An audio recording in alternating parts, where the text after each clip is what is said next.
have a firm grasp on the biological reality of a pandemic slash outbreaks. Social demographic differences in COVID-19 vaccine hesitancy raise concerns about potential of vaccine implementation to widen existing health disparities in COVID-19 related infections, particularly among Black Americans. Fear of infection and general mistrust in vaccines are significantly associated with vaccine hesitancy.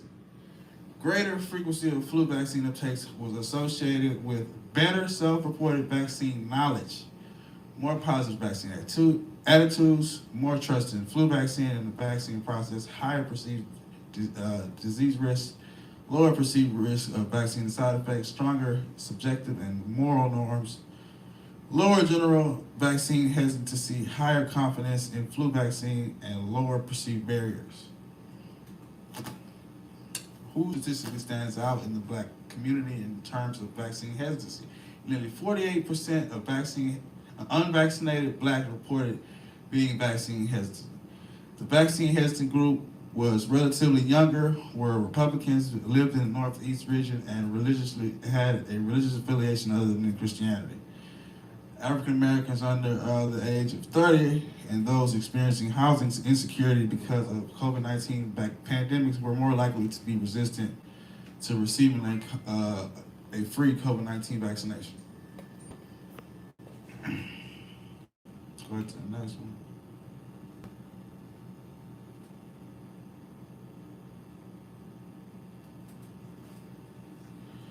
Will education help? Based on the findings of the study, a mHealth educational intervention to promote COVID-19 vaccine uptake behavior among Blacks is proposed. Greater frequency of flu vaccine uptake is associated with self-reported vaccine knowledge, more positive vaccine attitudes, more trust in the flu vaccine and vaccine process, higher perceived disease risk, lower perceived risk of vaccine side effects, stronger subjective and moral norms, lower general vaccine hesitancy, higher confidence in flu vaccine, and lower perceived barriers. That's another study. Next one. Conclusion. Based on these studies, data is assessed and presented to be vaccines hesitant is counterproductive for the Black community. Benefits of vaccine hesitation outweigh the risk of infection. Based on the collective paranoid sentiment, I do not seem to recognize a collective grasp in the Black community on the seriousness and severity of disease. What statistically stands out is our younger demographic of African Americans are overwhelmingly vaccine hesitant. Studies suggest education would be beneficial in the elimination of this hesitancy based on it being ultimately grounded in ignorance. A study has recently released that demonstrated a substantial amount of vaccine adverse effects reported are a product of placebo effect. This is literally the epitome of the mind playing tricks on you and is highly counterproductive health-wise. This is the study that I'm talking about, frequency of adverse events in placebo arms of COVID-19, vaccine trial and systematic review of meta-analysis, January 18, 2022. Findings in the systematic review of the meta-analysis of 12 articles included adverse effects reported for 45,380 trial participants. Systematic adverse effects were experienced by 35% of placebo recipients after the first dose and 32% after the second. Significantly more adverse effects were reported in vaccine groups, but adverse effects in placebo arms, nocebo responses accounted for 76% of systematic adverse effects after the first COVID-19 vaccine and 52% after the second dose. Important adverse events after placebo treatment are common in randomized clinical drug trials. Systematic evidence regarding these nocebo responses in vaccine trials is important for COVID-19 vaccination worldwide, especially because of concern about adverse effects is reported to be a reason for vaccine hesitation. Conclusion and relevance in this systematic review of meta-analysis, significantly more adverse effects were reported in vaccine groups compared with placebo groups, but the rates of this reported adverse effects in placebo arms were still substantial. Public vaccination programs should consider these high rates of adverse effects in placebo arms. And that's it. Just those are my sources at the end. All right.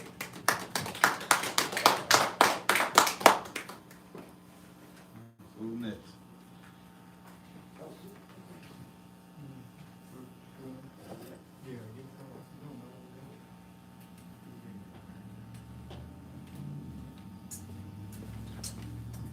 Appreciate that, bro.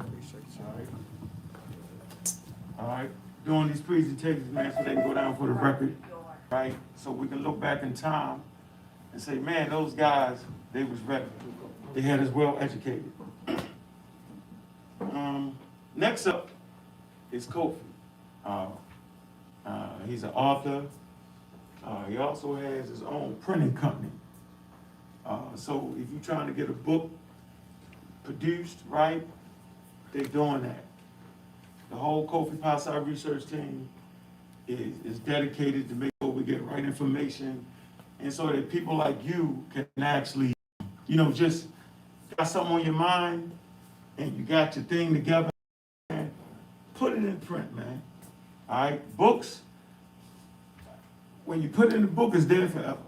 And if you put good information in the book, people will remember you forever, no matter what size it is. Like my favorite book is Dr. Ben's work, Chronology of the Bible. That kind of started me on my way to understanding that, man, the world didn't start with the Bible. Because he talked about calendars that the Nile Valley had that predated the biblical text. And that just opened up my mind to a whole world. All right? So Kofi, come on up real quick, man. Do your thing, man. Hey, Kofi Paisai. Kofi Paisai. I'm gonna have to get a bit closer. I'm gonna let blind. But first, I want to say peace and Black African power. For people that may not know who I am, I'm Kofi Paisai. I'm a member of the Seshima Ani Metanetra Group. I'm also a member of the Masi Warrior Clan. I'm also a member of Kofi Paisai Research Team. I'm an author of several books. We have a publishing company called Same Tree Different Branch Publishing. Like he said, if you want your books published, we guarantee we can publish your book. Quality publishing, get your books on any platform out there. Target, Ingram, Amazon, Barnes and Nobles. We can get you in the UK. We can get you whatever. Come support our company. I also got a apparel company. I got on a hat, a shirt that. What Sean has on and what he has on, that is something that's off our apparel company. This is something that represents Black people, that represents our culture. So if you want something that represents you, you can patronize our online apparel company that's in Boca Family Connect Apparel. All right, now that we got that out the way, now I'm gonna try to move through my slides real quick. The name of my presentation is called Misinformation Will Hurt You and Kill You.